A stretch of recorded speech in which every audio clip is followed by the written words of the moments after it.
because they can be very creative and very original and not be worried politically about the consequences. So the focus that I've had in this discourse game has some characteristics. First characteristic is that while I start with historical as a foundation, like in Breaking India, I always want to give the bulk of the attention in a book on what is happening today. So the historical is a way of giving background, but the goal is to discuss today's discourse, institutions, individuals, flow of money, who's doing what. Now this is very dangerous because it's safe to criticize dead people. They're not going to yell back at you or complain or do anything to you. So everybody can complain about Max Miller, and the post-colonialists love to complain about the British Empire because, you know, it's dead, so who cares? Even the British don't mind the British Empire being criticized. A lot of them do it themselves. So the much more challenging is you criticize the living discourse and the individuals, not abstract, not in generic terms, but naming them.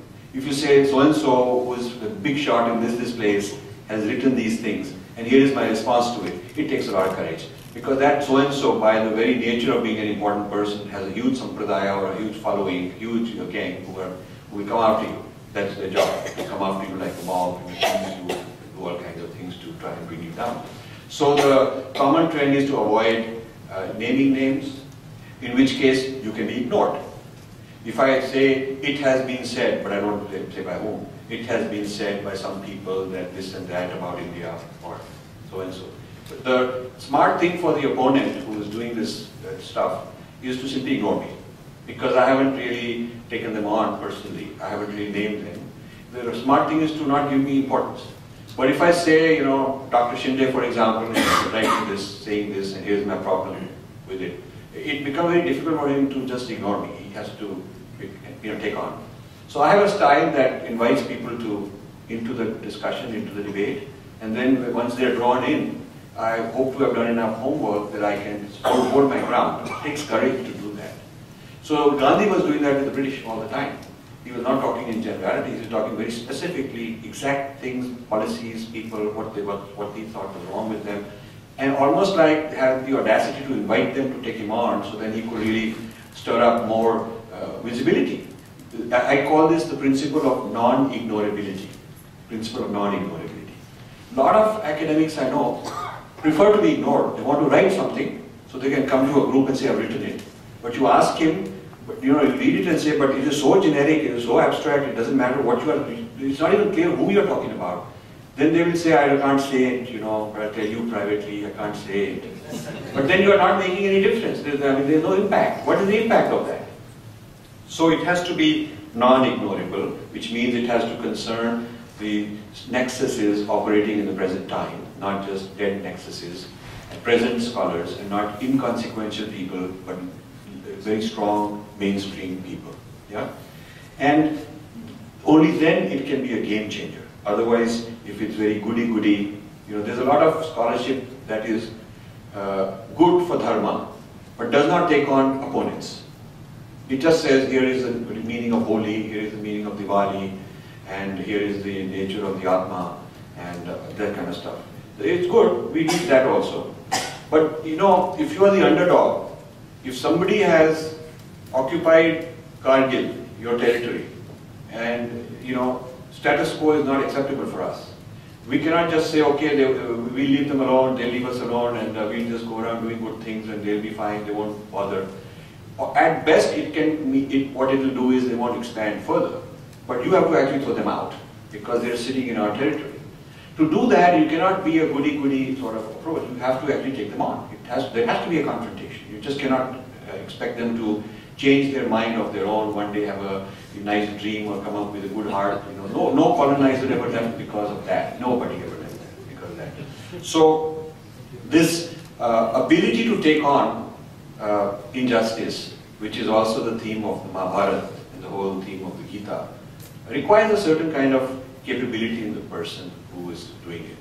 And I feel that this combination of qualities I just mentioned is exceedingly rare, and it's very difficult to get people to actually stand up and do something. A lot of them we want to talk nicely, privately, but in terms of quality is very difficult to get people.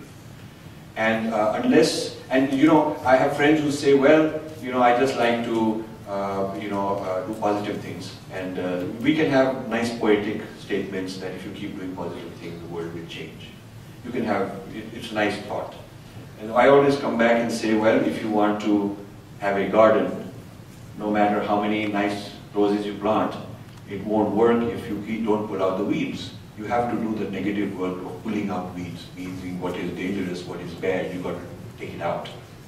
If you're a surgeon, you know that after the disease is beyond a certain step, beyond a certain stage, then simply preventive methods are not enough. Just feeding him vitamins and playing good music and all that is not going to cure it. You have to get in and do some surgery. You may have to do some chemotherapy, because when the disease is past a certain stage, then the intervention has to be strong and direct and encounter with the disease. So our civilization faces many such very advanced stage conditions that we have.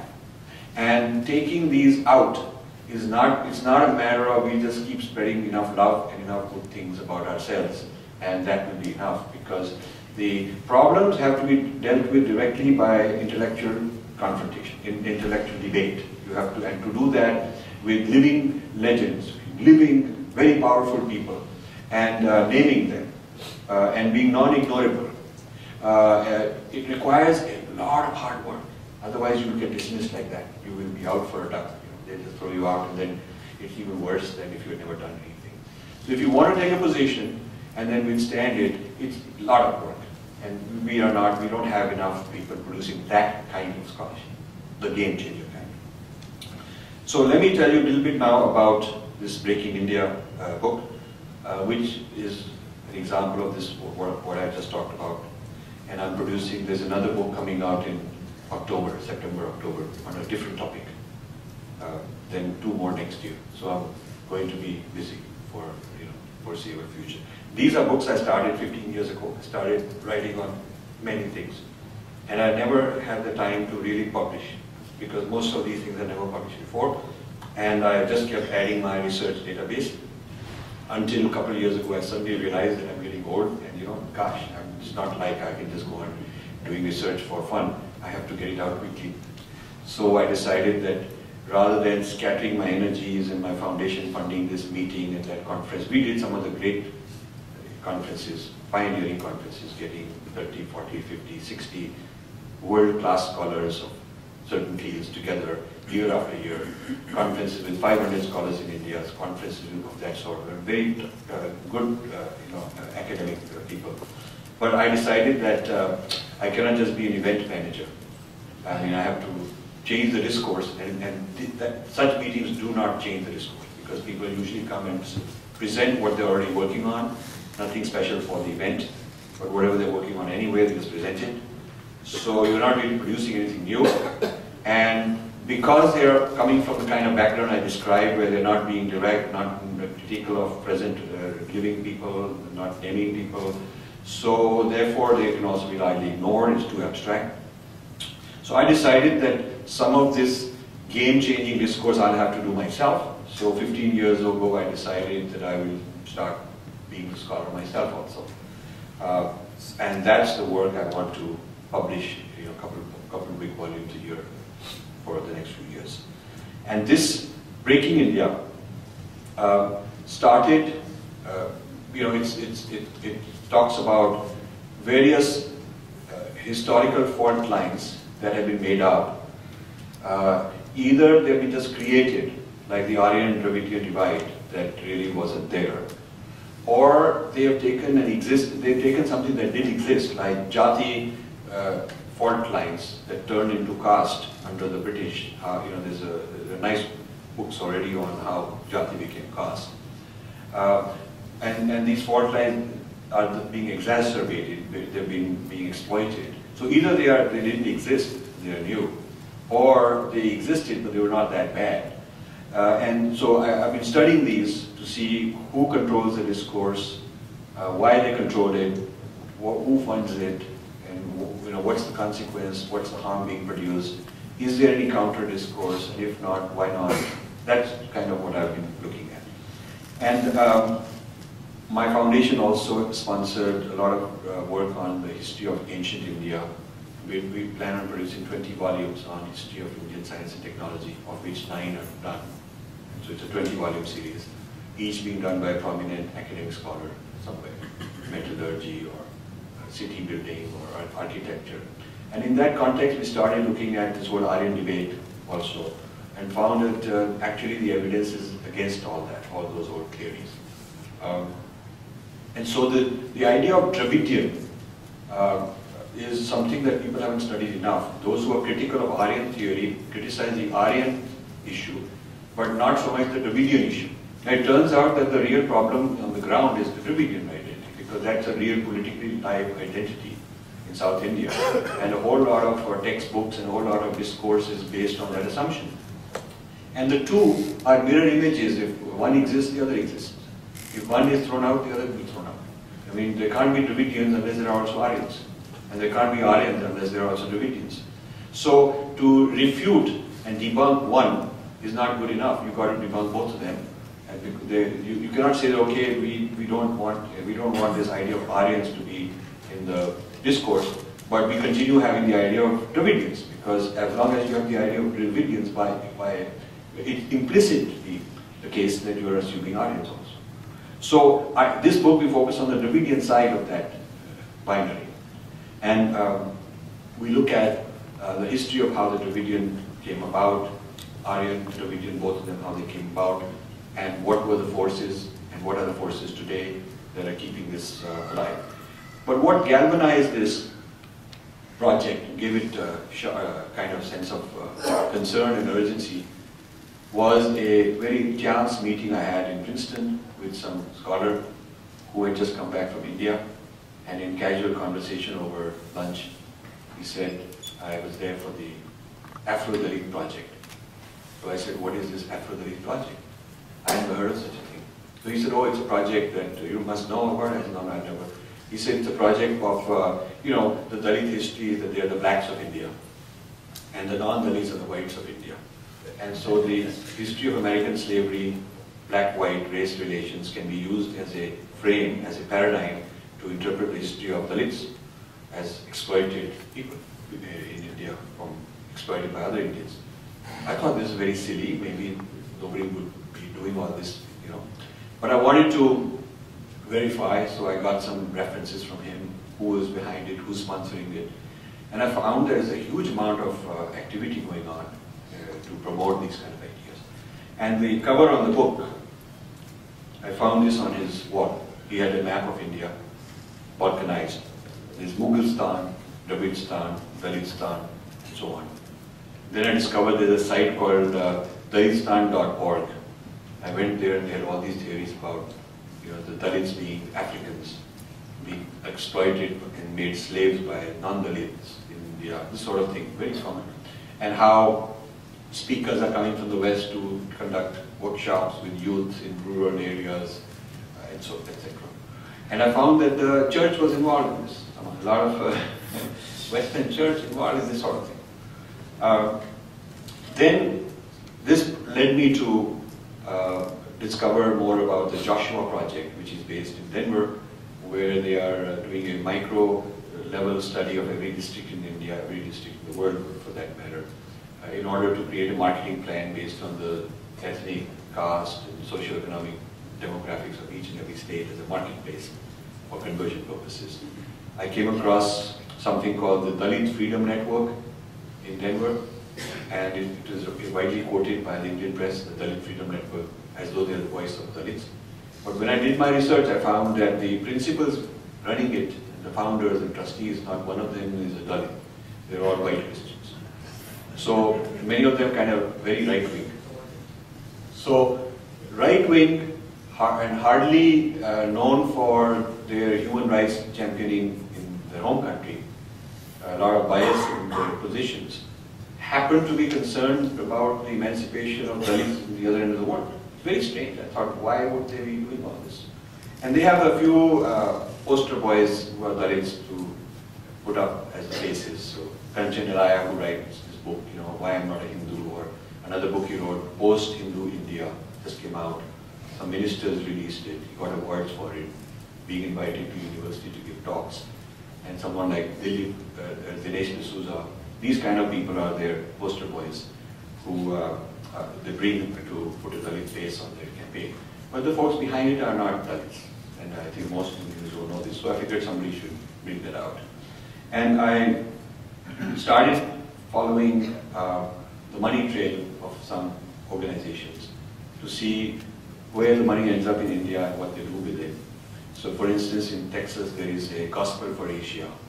And they, on their net TV and YouTube, they probably denounce Hinduism as satanic and evil and pagan and all that.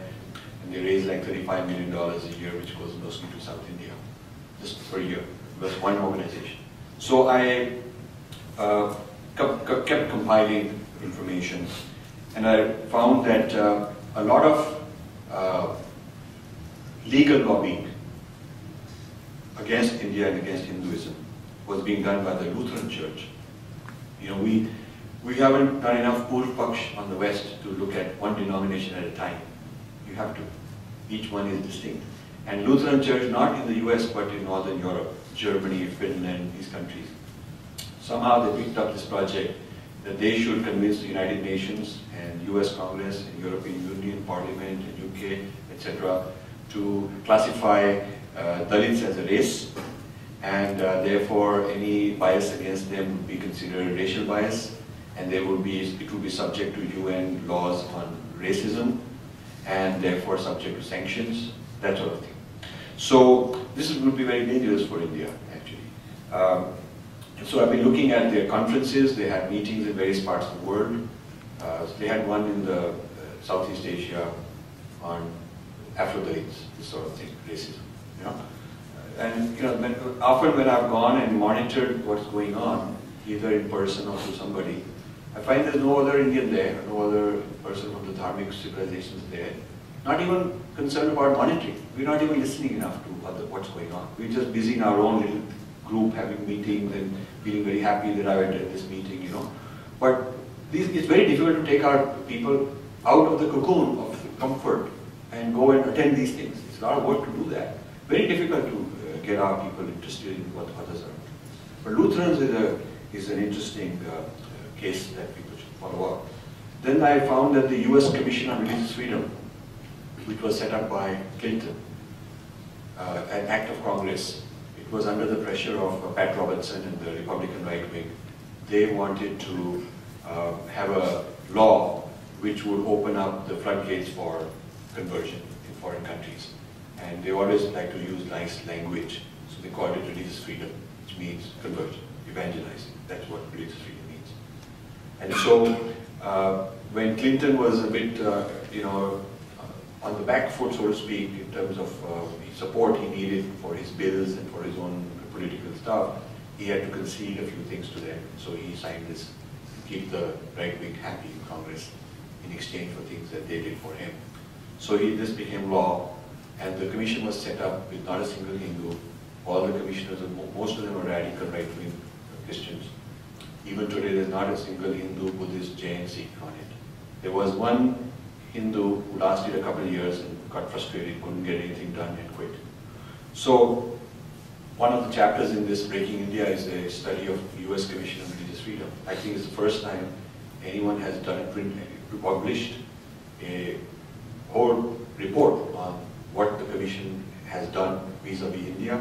I've taken every single year and analyzed their position on India and its human rights, and done an evaluation of whether it's biased or not biased, and given actual facts to counteract what they're doing. And that by itself is a very practical project that if people want to take forward, you can take that chapter and give it to congressmen or give it to whoever you want to raise the issue with. But certainly the US Commission on Religious Freedom has not proven to be neutral. The type of cases they select, the type of witnesses are brought in, the type of conclusions they reach, the condemnations they reach, you'll never find that Christians have done anything wrong. I mean, the religious freedom is always like Hindus are a bunch of people with problems, and Muslims and so on. And the charter, The charter itself is biased. The charter is that they'll monitor cases of religious freedom violation in the whole world except the United States. That's the charter. So we are exempt from being monitored here. You can't read much because it doesn't fit the charter. So, and then the other interesting thing I found is that every year when the US does its human rights report, and India is now on the watch list of countries that are flagged as violators. Other countries are not a good bunch to be in the company of, like Yemen and North Korea, Cuba and Saudi Arabia, and these kind of countries. So India is in that bracket. Now, as an Indian and somebody born and raised there, I mean, I find a lot of problems in India, a lot of things that upset me, but I don't think lack of religious freedom is the problem of India. I don't think that India lacks religious freedom per se. I mean, India is one of the most free countries in terms of people having religious freedom. So it just seems like completely out of line, and they just pick a few instances here and there. And I found that there is a news gathering, Christian news gathering machinery globally that feeds data, feeds episodes, feeds information, and then circulates it and makes it legitimate so people believe in it. But when you start looking at some example they're citing, you start tracking it back. It's cited from some Christian source in India, not some independent source. It's never something that a court of law has ruled to be the truth, and no independent account has verified it. But just because one of the reporters there has put out this report and it sounds sensational, they're accusing that something happened where Christians were persecuted, this makes headlines, and this network circulates such things until it becomes established fact, and then all kinds of mainstream media start quoting them. Dalit freedom gets into the act, many others get into the act, US Commission has hearings, brings these people to talk, they issue a report. So all this legitimizes what has started out as a biased report in the first place. And I even saw in AR, there was a meeting once many years ago, and I remember Naik from Harvard, who's a prominent pluralism person, was involved in introducing the speakers, and the whole the spotlight was on this episode that Hindus had raped four Christian nuns in India. So this was a huge, everybody giving all these reports. Then it turned out that a few months later, the courts dismissed that charge. It turned out that the rapes had been done from people within the church itself. It was not any Hindus. So I wrote a letter to them saying that you should now next year have a panel to retract that. And you bring the other side of the story, let them, but of course they wouldn't do that. They never bothered to respond to this. So one-sided things get in, and a certain smear campaign is created. When it is found to be false, they don't have the objectivity which scholars are supposed to have to actually make a corrective with equal force. That doesn't happen. So that's the kind of work that got summarized in